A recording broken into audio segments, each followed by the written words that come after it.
5-6 ദിവസത്തേക്ക് business trip പോവുകയാണ്. College കഴിഞ്ഞ് വന്നപ്പോഴാണ് പുതിയ പ്രൊജക്റ്റായി ബന്ധപ്പെട്ട് ബിസിനസ് ട്രിപ്പ് പോകുവാണെന്ന് ലച്ചുവിനോട് പറഞ്ഞത്. അതോടെ അവളുടെ മുഖം വാടിയെങ്കിലും ഒന്നും പറഞ്ഞില്ല. ക്ലാസ് ഉള്ളത് കൊണ്ടല്ലേ പെണ്ണെ, ഇല്ലെങ്കിൽ ഞാൻ കൊണ്ടുപോകില്ലേ. മുഖം ഇങ്ങനെ വെച്ചിരിക്കല്ലേ, എന്തോ പോലെയുണ്ട്. ഞാൻ ഒത്തിരി മിസ് ചെയ്യും. പെട്ടെന്ന് വരാൻ നോക്കാം.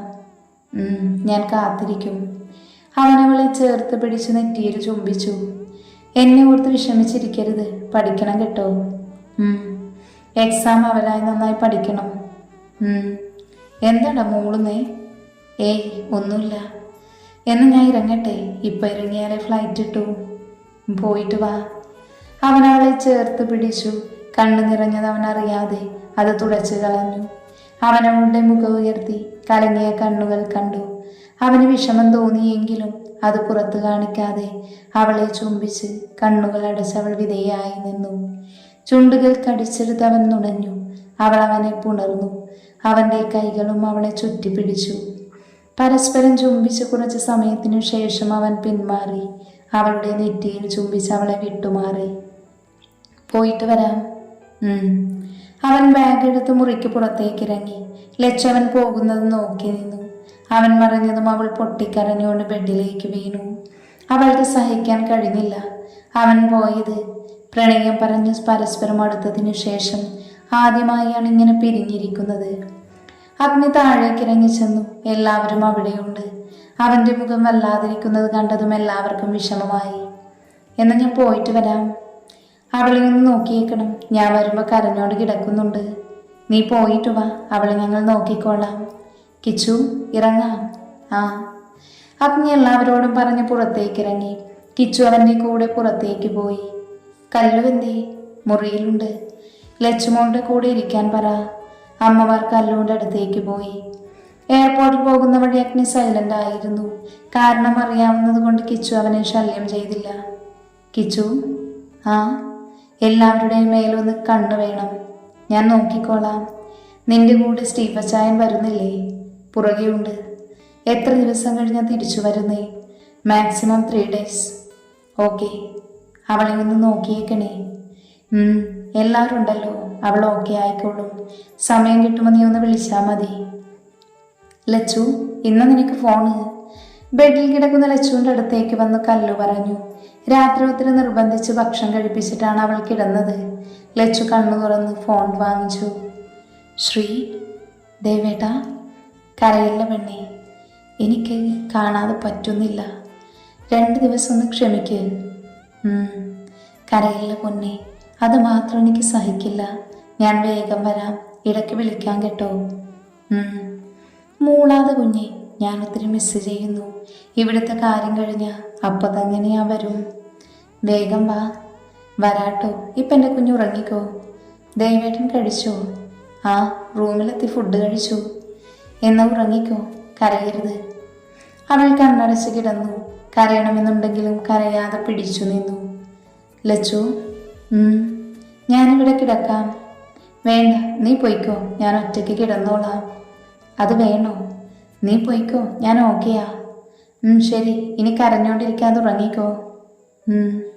ലച്ചുവിനെ ഒന്നുകൂടെ നോക്കിയിട്ട് കല്ല് പുറത്തേക്ക് ഇറങ്ങി വാതിലടച്ചു. അവൾ പോയതും സങ്കടം കൊണ്ട് കണ്ണു നിറഞ്ഞു. ലച്ചുവിനോട് സംസാരിച്ചു കഴിഞ്ഞ് പെട്ടെന്ന് തന്നെ ലാപ്പെടുത്ത് വർക്ക് ചെയ്യാൻ തുടങ്ങി. പുതിയ പ്രൊജക്റ്റ് ചെയ്യുന്നത് കൊണ്ട് അവരുടെ കമ്പനിയിൽ വരുന്ന കാര്യങ്ങൾ കൃത്യമായി സംസാരിച്ച് പേപ്പർ വർക്ക് നോക്കണം. അതിനുവേണ്ടി ഡൽഹിയിൽ വന്നതാണ് അഗ്നി. കിച്ചുവിനെ വിടാനായിരുന്നു ഇരുന്നത്. പക്ഷേ കമ്പനി നേരിട്ട് അഗ്നി തന്നെ വേണമെന്ന് പറഞ്ഞു. അതുകൊണ്ട് അവന് വരേണ്ടി വന്നു. ലച്ചുവിൻ്റെ ഒത്തിരി മിസ് ചെയ്യുന്നുണ്ട് എങ്കിലും അവനത് മറന്ന് വർക്കിൽ ശ്രദ്ധിച്ചു. നാളെ അവരുടെ കൂടെ ഒരു മീറ്റിംഗ് ഉണ്ട്. അതിനു വേണ്ട കാര്യങ്ങൾ ചെയ്ത് ലാപ്പെടുത്ത് വെച്ചു. ബെഡിലേക്ക് കിടക്കുമ്പോൾ ലച്ചുവിനെ ഓർമ്മ വന്നു. പിന്നെ ഫോണെടുത്ത് അവളുടെ ഫോട്ടോ നോക്കി കിടന്നു. രാവിലെ അഗ്നി ഫ്രഷായി ഡ്രസ്സ് ചേഞ്ച് ചെയ്ത് പുറത്തേക്ക് വന്നു. റൂമിൽ വന്നത് ഫോണെടുത്ത് സ്റ്റീഫനെ വിളിച്ചു. ഞാൻ ഇറങ്ങുവാ. Yes sir. അത്രയും പറഞ്ഞിട്ട് അവൻ ഫോൺ പോക്കറ്റിൽ വെച്ച് ലാപ്പെടുത്ത് പുറത്തേക്ക് ഇറങ്ങി. അവനെ വെയിറ്റ് ചെയ്ത് സ്റ്റീഫൻ നിൽക്കുന്നുണ്ടായിരുന്നു. ഹോട്ടലിൽ അവൻ്റെ മുറിയിൽ മുമ്പിലുള്ള മുറിയിലാണ് സ്റ്റീഫന്. അവർ രണ്ടാം നേരെ KR ഗ്രൂപ്പ്സിലേക്ക് പോയി. അവർ ചെന്നത് മീറ്റിംഗ് സ്റ്റാർട്ട് ചെയ്തു. പിന്നെ അങ്ങോട്ട് അഗ്നി തിരക്കിലായിരുന്നു. കോളേജിൽ പോകാൻ മടിച്ചു നിന്നവൾ ഇങ്ങനെയൊക്കെയോ പിടിച്ചു വലിച്ചുകൊണ്ട് പോയി. അവിടെ എത്തിയതും അവൾ ഫുൾ മൂഡ് ഓഫ് ആയിരുന്നു. ലച്ചു, എക്സാം ഡേറ്റ് നോട്ടീസ് ബോർഡിൽ ഇട്ടെന്ന് പറയുന്നു കേട്ടു. നമുക്ക് പോയി നോക്കാം. അയ്യോ, അതിട്ടോ? എല്ലാവരും പറയുന്നത് കേട്ടു. എന്നാൽ നമുക്ക് പോയി നോക്കാം, വാ. അവളെല്ലാം കൂടി നോട്ടീസ് ബോർഡ് നോക്കാൻ പോയി. അവിടെ ചെന്നപ്പോൾ തിരക്ക് കുറവായിരുന്നു. ഇടയിലൂടെ നുഴഞ്ഞു കയറി അത് നോക്കി. എടി, പണി കിട്ടി. എന്താടി? 20 തൊട്ടഗ്നി എക്സാം. സത്യം? ചതിച്ചു അല്ലേടി? അതെ. ഇനി നമ്മൾ എന്ത് ചെയ്യും അല്ലയ്യ? അവൾ ദാമു കളിക്കുക. ഇവിടെ മനുഷ്യൻ തീയിൽ നിൽക്കുമ്പോൾ അവളുടെ ഒരു ചളി. ഞാൻ ദാമു കളിച്ചതല്ല. നിനക്ക് ഇങ്ങനെ പറഞ്ഞുകൊണ്ടിരുന്നിട്ട് കാര്യമില്ല. അത് ശരിയാ, നമ്മൾ വിചാരിച്ച ഡേറ്റ് മാറ്റില്ല. നമുക്കിരുന്ന് പഠിക്കാം, അതല്ലാതെ വേറെ വഴിയില്ല. പഠിക്കാനോ? അല്ലാതെ പിന്നെ. വാ.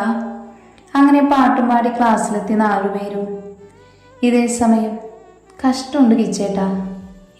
ഞാനെന്ത് ചെയ്തു? എക്സാം ഡേറ്റ് ഇത്ര അടുത്ത് വരുമെന്ന് വിചാരിച്ചില്ല ഞങ്ങൾ. പിന്നെ എന്നാ വിചാരിച്ചത് നിങ്ങൾ? അത് പിന്നെ ഇനി മുതൽ വെളിയില്ല, ഇരുന്ന് പഠിച്ചോ. അയ്യോ, അങ്ങനെ പറയില്ലേ. അങ്ങനെ പറയൂ. മര്യാദക്ക് പോയിരുന്ന് പഠിച്ചോ. ജോലിയാവാതെ ഞാൻ കെട്ടില്ല. ഓഹോ, അപ്പൊ എന്നെ തേക്കാനുള്ള പരിപാടിയാണല്ലേ? ഞാൻ നിന്നോട് പഠിച്ച് ജോലി വാങ്ങിക്കാനാണ് പറഞ്ഞത്, അല്ലാതെ ബ്രേക്കപ്പ് എന്നല്ലല്ലോ. എനിക്ക് മനസ്സിലായി. മനസ്സിലായെങ്കിലേ നല്ലതുപോലെ പോയി പഠിച്ചോ. ഇല്ലെങ്കിൽ ഞാനിപ്പോൾ ആദ്യയെ വിളിക്കും. അയ്യോ വേണ്ട, ഞാൻ പോവാ. ശരി. അവൻ ഫോൺ കട്ട് ചെയ്തു ചിരിച്ചു. നിന്നോട് പറഞ്ഞ കേൾക്കില്ല, അതുകൊണ്ട് ഇതാണ് നല്ലത്.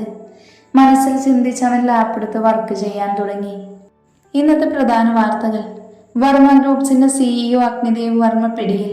സ്റ്റാർ ഹോട്ടലിൽ അനാശാസം നടക്കുന്നു എന്ന് കോൾ വന്നതിനെ തുടർന്നാണ് പോലീസ് എത്തിയത്.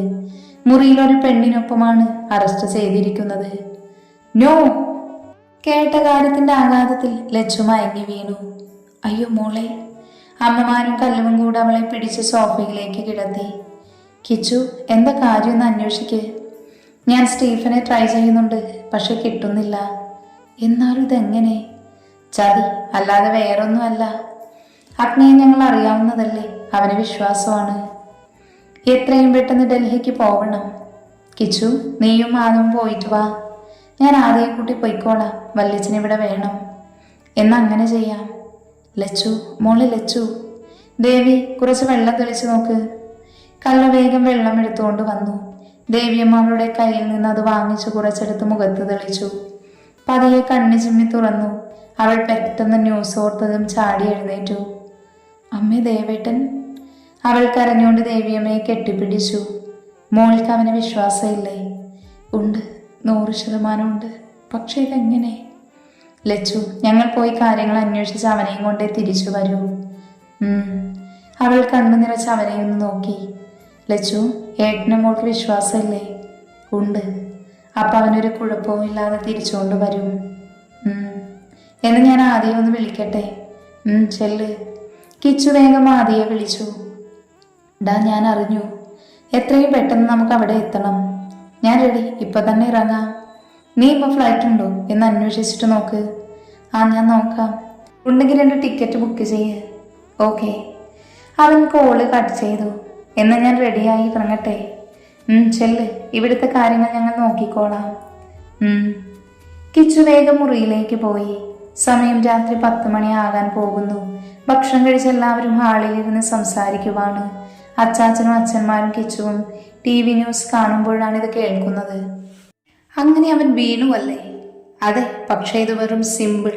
ഇനിയല്ലേ യഥാർത്ഥ കളി. ഇതിപ്പോ അവൻ പെട്ടെന്ന് പുറത്തിറങ്ങും. ഇറങ്ങട്ടെ. എന്നാലും ഇപ്പൊ ലോകം മൊത്തം അവന്റെ പേരറിഞ്ഞു കാണും. അത് മതി എനിക്ക്. എത്രയും പെട്ടെന്ന് അടുത്ത പണി അവന് കൊടുക്കണം. അടുത്തത് അവൻ പ്രതീക്ഷിക്കാത്തതായിരിക്കണം. എന്താ നിന്റെ പ്ലാന്? തൽക്കാലം തീരുമാനിച്ചിട്ടില്ല. അവന് മനസ്സിലായി കാണും ഇതിന് പിന്നിൽ നീയാണെന്ന്. അറിയട്ടെ, എന്നെ അവൻ വേദനിപ്പിച്ചതിനെല്ലാം ഞാൻ അവന് തിരിച്ചു കൊടുത്തിരിക്കും. വേണം, നീ കിടന്ന പോലെയല്ല. അപമാനം സഹിക്കാൻ വയ്യാതെ അവൻ ചാവണം. ഇത് ചെറുത്, ഇതിലും വലുത് അവനെ കാത്തിരിക്കുന്നുണ്ട്. പോലീസ് സ്റ്റേഷനിൽ തലകുനിച്ചിരിക്കുവാണ് അഗ്നി. കുറച്ചു മാറി ഒരു പെണ്ണുമുണ്ട്. ആരെയും കൂസാതെ മുഖമുയർത്തി എല്ലാവരെയും നോക്കി പുച്ഛിച്ചുകൊണ്ട് അവൾ ഇരിക്കുന്നു. അഗ്നി കണ്ണിറുക്കെ അടച്ചു. അവന് ദേഷ്യം വരുന്നുണ്ട്. അതിലുപരി തൻ്റെ പെണ്ണ് വേദനിച്ച് കാണുമെന്നോർത്ത് അവന് നെഞ്ചു വേദനിച്ചു. ആരുടെ പണിയാണിതെന്ന് അവനറിയാം. ഞാൻ വരും രോഹിത്, നിന്റെ അവസാനം അത് എൻ്റെ കൈകൊണ്ടാണ്. മനസ്സിൽ രോഹിത്തിനോടെന്ന പോലെ അവൻ പറഞ്ഞു. സമയം കടന്നുപോയി. ഇവിടെ ഇങ്ങനെ ഇരുത്തിയിട്ട് മണിക്കൂർ കഴിഞ്ഞു. ഇതുവരെ ഒരു നടപടിയും ഉണ്ടായിട്ടില്ല. അതിൽ നിന്ന് അവന് മനസ്സിലായി നാണം കെടുത്താൻ മാത്രമായിട്ടുണ്ടാക്കിയ പണിയാണെന്ന്. സമയം 12 മണി. പോലീസ് സ്റ്റേഷനിലേക്ക് ആദ്യം കിച്ചുവും കൂടെ വക്കീലും കയറി വന്നു. അഗ്നിയെ കണ്ടതും അവരുടെ മുഖം മാറി. അലസമായിട്ടിരിക്കുന്ന ഡ്രസ്സ്, മുടി നെറ്റിയിൽ വീണ് കിടക്കുന്നു. മുഖമെല്ലാം വാടിയിരിക്കുന്നു. അഗ്നി വിളി കേട്ടവൻ മുഖം ഉയർത്തി നോക്കി. ആദിയെയും കിച്ചുവിനെയും കണ്ടതും അവൻ്റെ മുഖത്ത് ആശ്വാസം നിറഞ്ഞു. വാ, അവനെ വിളിച്ച് എസ്ഐൻ്റെ ക്യാബിനിലേക്ക് കയറി. സർ. ആ വരൂ. അവനകത്തേക്ക് കയറി. കൂടെ അഗ്നിയെ കണ്ടതും അയാൾ പുച്ഛിച്ച് കാണിച്ചു. അവൾ കണ്ടെങ്കിലും അവർ ഒന്നും മിണ്ടിയില്ല. എന്താ കാര്യം? ഞങ്ങൾ വന്നത് അഗ്നിയെ ജാമ്യത്തിലിറക്കാൻ വന്നതാ. ആ കൊണ്ടുപോയിക്കോളൂ. ഇവിടെ ഒന്ന് ഒപ്പുവെച്ചിട്ട് പോകാം. അഗ്നിക്ക് നേരെ ഒരു ബുക്ക് നീട്ടിയിട്ട് അയാൾ പറഞ്ഞു. അവൻ മുറുകിയ മുഖത്തോടെ ഒപ്പിട്ട് കൊടുത്തു. ഇനി പോകാം. വക്കീൽ ആദ്യം ഇറങ്ങി. അയാൾക്ക് പുറകെ അവർ പുറത്തേക്ക് പോകാൻ തുടങ്ങി. പിന്നെ തിരിഞ്ഞു നോക്കി. കാണണം. അഗ്നി വന്യമായ ചിരിയോട് അയാളെ നോക്കി പറഞ്ഞു. ഒന്ന് പേടിച്ചുവെങ്കിലും അവനെ നോക്കി പുച്ഛിച്ച് കാണിച്ചു. നീ വാടാ. അവർ പുറത്തേക്കിറങ്ങി. അവരെ കണ്ടതും ആ പെണ്ണ് പതിയെ മുഖം മാറ്റി. അവൾ അവൾക്കടുത്തേക്ക് ചെന്നു. മുഖം നോക്കി ഒന്ന് കൊളുത്തു അഗ്നി. അവൾക്ക് അവളെ കൈവച്ച് അവനെ മുഖം ഉയർത്തി നോക്കി. ഇതെന്തിനാ എന്ന് മനസ്സിലായി കാണുമല്ലേ? ഇനി നിന്നെ വിട്ട് അവന് കൊടുത്തോളാം ബാക്കി. അവളെ നോക്കി അത്രയും പറഞ്ഞിട്ട് അവർ പുറത്തേക്ക് ഇറങ്ങിപ്പോയി. അവൻ്റെ മനസ്സ് അത്രത്തോളം ദേഷ്യം നിറഞ്ഞു നിന്നിരുന്നു. പോലീസ് സ്റ്റേഷൻ പുറത്ത് സ്റ്റീഫൻ ഉണ്ടായിരുന്നു. അഗ്നിയെ കണ്ടതും തലകുനിച്ച് നിന്നു. Sorry sir. ഇറ്റ്സ് ഓക്കെ സ്റ്റീഫച്ചായ. എങ്ങനെയാ ഇത് സംഭവിച്ചേ? മീറ്റിംഗ് കഴിഞ്ഞ് റൂമിലെത്തിയപ്പോൾ ഫുഡ് ഓർഡർ ചെയ്തു. ഞങ്ങൾ ഒരുമിച്ചാണ് കഴിച്ചത്. അത് കഴിഞ്ഞ് സ്റ്റീഫൻ റൂമിലേക്ക് പോയി. കുറച്ച് കഴിഞ്ഞ് ഉറക്കം വരും പോലെ തോന്നിക്കിടന്നത് മാത്രമേ എനിക്ക് ഓർമ്മയുള്ളൂ. പിന്നെ പോലീസ് വന്ന് വിളിക്കുമ്പോഴാണ് എൻ്റെ കൂടെ മറ്റവൾ കിടക്കുന്നത് വരെ ഞാൻ കണ്ടത്. ഞാൻ CCTV ചെക്ക് ചെയ്തു. രാവിലെ മുതൽ റെക്കോർഡല്ല. ഇതൊക്കെ അവൻ്റെ പണിയാണ്. അവനുള്ളത് നമുക്ക് കൊടുക്കാം. അപ്പോൾ ഓക്കെ, താങ്ക്സ്. Okay sir. അവർ വക്കീലിനെ പറഞ്ഞു വിട്ട് കാറിലേക്ക് കയറി. ഇനി എങ്ങോട്ടാ? ഹോട്ടലിലേക്ക് പോകാം. അഗ്നി സീറ്റിലേക്ക് ചാരി കണ്ണടച്ചു. ലച്ചുവിൻ്റെ മുഖം മനസ്സിൽ വന്നതും അവൻ കണ്ണു തുറന്നു. കിച്ചു, ശ്രീ. അവൾ സംഭവം അറിഞ്ഞപ്പോൾ ബോധം കിട്ടുന്നു വീണു. പിന്നെ കരച്ചിലായിരുന്നു. ഡാ, അവൾ ഓക്കെ അല്ലേ? അതെ. നമുക്ക് എത്രയും പെട്ടെന്ന് നാട്ടിലേക്ക് തിരിക്കാം. കുറച്ച് സമയത്തിനു ശേഷം അവർ ഹോട്ടലിലെത്തി. അകത്തേക്ക് കയറിയതും അവിടെയുള്ളവർ അഗ്നിയെ ഒന്ന് നോക്കി. കാരണം മനസ്സിലായതും അവൻ്റെ മുഖം വന്യമായി. നമുക്ക് മുറിയിൽ പോയി എല്ലാം പാക്ക് ചെയ്യാം. അത് കഴിഞ്ഞു ബാക്കി. റിസപ്ഷനിൽ ചെന്ന് റൂമിൻ്റെ കീ വാങ്ങി അവർ മുറിയിലേക്ക് കയറി. അഗ്നി വേഗം ഫ്രഷാകാൻ കയറി. കിച്ചു എല്ലാം പാക്ക് ചെയ്യാൻ തുടങ്ങി. ആദ്യ ബെഡിലേക്ക് കിടന്നു. എല്ലാം കഴിഞ്ഞു. എന്നാ ഇറങ്ങാം. ഞാൻ വീട്ടിലേക്കൊന്ന് അറിയിക്കട്ടെ? നീ വിളി, ഞാൻ അവിടെ ചെന്നിട്ട് സംസാരിക്കാം. കിച്ചു ഫോണെടുത്ത് മാധവച്ചനെ വിളിച്ചു. കിച്ചു പറയടാ. എല്ലാം ഓക്കെ ആയി. ഞങ്ങൾ നാട്ടിലേക്ക് പുറപ്പെടുക. ആണോ? എന്നാ വന്നിട്ട് സംസാരിക്കാം. കോള് കട്ട് ചെയ്തിട്ട് ഫോൺ എടുത്ത് വെച്ചു. എന്നാൽ നമുക്ക് ഇറങ്ങാം. ആ, മാനേജറിനെ ഒന്ന് കണ്ടിട്ട് ഇറങ്ങാം. അവർ പുറത്തേക്ക് ഇറങ്ങി. പുറത്തുനിന്ന് സ്റ്റീഫനും പുറത്തേക്ക് വന്നു. മാനേജർ എവിടെയുണ്ട്? അയാൾ മുറിയിലാ. എന്നാൽ അങ്ങോട്ട് പോകാം. അവർ റിസപ്ഷനിൽ ചെന്ന് ബില്ല് സെറ്റിൽ ചെയ്തു. അപ്പുറത്തെ സൈഡിലാണ് അയാളുടെ മുറി. അവർ അങ്ങോട്ട് നടന്നു. മുറിയുടെ മുന്നിലെത്തിയതും ഡോറിൽ തട്ടി. കുറച്ച് സമയത്തിനു ശേഷം വാതിൽ തുറന്നു. പുറത്തു നിൽക്കുന്നവരെ കണ്ടതും അയാൾ ഭയത്തോടെ വാതിലടക്കാൻ തുടങ്ങി. വാതിലടച്ചാൽ നീ ബാക്കി ഉണ്ടാവില്ല. ഡോറിൽ കൈവച്ച അഗ്നി അയാളോട് അലറി. ഭയത്താൽ അറിയാതെ കൈവിട്ട് പോയതും വാതിൽ തള്ളി തുറന്നവർ അകത്തേക്കു കയറി. പറയടാ, ആരാ നിനക്ക് പുറകിൽ? കഴുത്തിൽ കുത്തിപ്പിടിച്ച് അഗ്നി അയാളോട് ചോദിച്ചു. അവന്റെ മുഖത്തെ ഭാവം അയാളിൽ പേടിയുണർത്തി. എനിക്കറിയില്ല. പിന്നെ എങ്ങനെ എന്നെ കെണിയിൽ ചാടിച്ചു? അത് പറയടാ. ഫോൺ വിളിച്ചു പറഞ്ഞതാ. അല്ലാതെ നിനക്കറിയില്ല അല്ലേ? ഇല്ല. എങ്കിൽ പിന്നെ നിന്റെ ഭാര്യയോട് ചോദിക്കാം. സർ പ്ലീസ്, വേണ്ട, ഞാൻ പറയാം. എങ്കിൽ പറയടാ പൊന്ന മോനെ. അത് രോഹിത് സാറാണ് എന്നോട് ഇങ്ങനൊരു പ്ലാൻ പറഞ്ഞത്. അവൻ എന്തു തന്നു പകരം? അത് 5 lakhs. 5 ലക്ഷത്തിന് വേണ്ടി എന്നെ നീ കുടുക്കിയല്ലേ? സർ പ്ലീസ്, എന്നെ വെറുതെ വിടണം. നിന്നെ ഞാൻ വെറുതെ വിട്ടോളാം. പക്ഷേ അവൻ രോഹിത്, അവനുള്ളത് ഞാൻ കൊടുത്തോളാം. അഗ്നി അവൻ്റെ കഴുത്തിൽ നിന്ന് കൈയെടുത്തതും കിച്ചു ഒരെണ്ണം പൊട്ടിച്ചു. കവളിൽ കൈവച്ച അയാൾ അവനെ പേടിയോടെ നോക്കി. അവൻ നിന്നെ ഒന്നും ചെയ്യില്ല, പക്ഷെ എനിക്ക് ചെയ്യാലോ. വന്യമായ ഭാവത്തോട് അവൻ അയാളോട് പറഞ്ഞു. ആദ്യം അയാളുടെ മൂക്കിൽ ഒരു പഞ്ചു കൊടുത്തു. മൂക്ക് പൊത്തിപ്പിടിച്ച് അയാൾ അവനെ ഒന്ന് നോക്കി. നീ തൊട്ടത് ഞങ്ങളുടെ ചെക്കനെയാ, അപ്പം നിനക്ക് സമ്മാനം വേണ്ടേ? ആദ്യം അയാളെ നോക്കി ചോദിച്ചു. അടുത്ത ഊഴം സ്റ്റീഫന്റെ ആയിരുന്നു. അവനും കൊടുത്തു കുറച്ച്. കഴിഞ്ഞില്ലേ, ഇനി പോകാം? അഗ്നി അവനെ നോക്കി ചോദിച്ചതും രണ്ടും അവനെ നോക്കി കണ്ണുരുട്ടി കാണിച്ചു. സ്റ്റീഫൻ അവനെ ഒന്ന് നോക്കിയതേയുള്ളൂ. നിങ്ങൾ കൊടുത്തു, ഇനി ഞാൻ കൊടുത്താൽ ചിലപ്പോൾ ജീവൻ പോകും. അതോടെ അവർ മുറിക്ക് പുറത്തേക്ക് ഇറങ്ങി. പോകാൻ നേരം അയാളെ ഒന്ന് നോക്കി അഗ്നി. ഉറക്കമില്ലാതെ കിടക്കുവാണ് ലച്ചു. കണ്ണുകൾ നിറയുന്നുണ്ട്. മനസ്സിലൊരു ചിത്രം മാത്രം. ഒരു പെണ്ണിനൊപ്പം തല താഴ്ത്തി പോലീസിനൊപ്പം നടന്നു പോകുന്ന അഗ്നി. അതോർക്കും തോറും അവളുടെ കണ്ണു നിറഞ്ഞു. കല്ലു അടുത്ത് കിടന്ന് നല്ല ഉറക്കമാണ്. ലച്ചു പതിയെഴുന്നേറ്റ് ബാൽക്കണി ഡോറ് തുറന്ന് പുറത്തേക്കിറങ്ങി. ആകാശത്ത് നോക്കി അവൾ കണ്ണു നിറച്ചു. അച്ഛേ, അമ്മേ, ഞാൻ നിങ്ങളെ ഒത്തിരി മിസ് ചെയ്യുന്നുണ്ട്. എൻ്റെ ദൈവമായിട്ട് തെറ്റ് ചെയ്യില്ല എന്നറിയാം. എങ്കിലും കണ്ട കാഴ്ച മനസ്സിൽ നിന്ന് പോകുന്നില്ല അച്ഛേ. അതെന്നെ ഒത്തിരി വേദനിപ്പിക്കുക. കണ്ണുകൾ നിറഞ്ഞൊഴുകി. അത് തുടച്ചു കളഞ്ഞു അവൾ. അവിടെ ഇരുന്നു. സമയം പോകുന്നതൊന്നും അറിയാതെ അവിടെ ഇരുന്ന് അവൾ ഉറങ്ങിപ്പോയി. ലച്ചു. കല്ല് തോളി തട്ടി വിളിക്കുമ്പോഴാണ് അവൾ കണ്ണു തുറക്കുന്നത്. നീ ഇവിടെ കിടന്നാണോ ഉറങ്ങിയേ?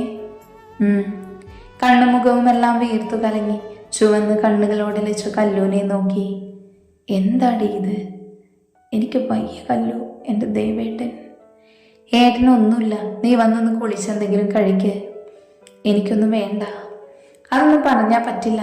ഏട്ടൻ വരുമ്പോൾ നിന്നെ ഇങ്ങനെ കണ്ട അത് മതി. കല്ലു ലച്ചുവിനെ പിടിച്ച് അകത്തേക്ക് കയറ്റി. പോയി ഫ്രഷായി വാ. ദേവേട്ടൻ, കിച്ചുവേട്ടൻ വിളിച്ചു. അവർ വരാറായി.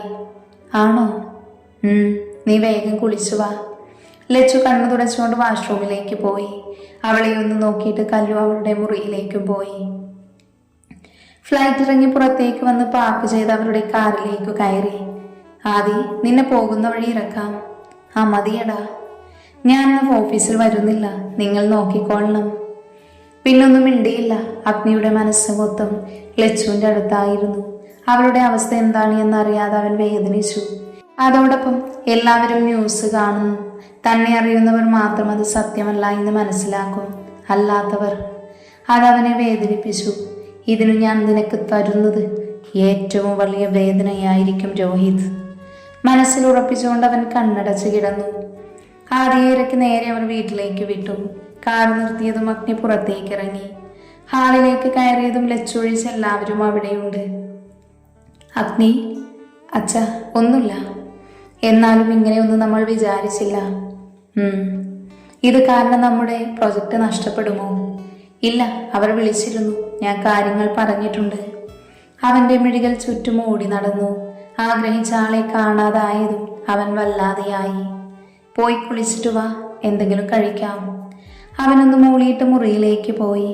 കിച്ചു എല്ലാവരെയും ഒന്ന് നോക്കി കാര്യങ്ങൾ അറിയാൻ അവനെ തന്നെ നോക്കുന്നത് കണ്ടതും അവൻ പറഞ്ഞു, ഞാനൊന്ന് ഫ്രഷായി വന്നിട്ട് പറയാം. ചെല്ല്. അവൻ വേഗം മുറിയിലേക്ക് പോയി. അമ്മമാർ അടുക്കളയിലേക്കും കല്ലു അവളുടെ മുറിയിലേക്കും പോയി.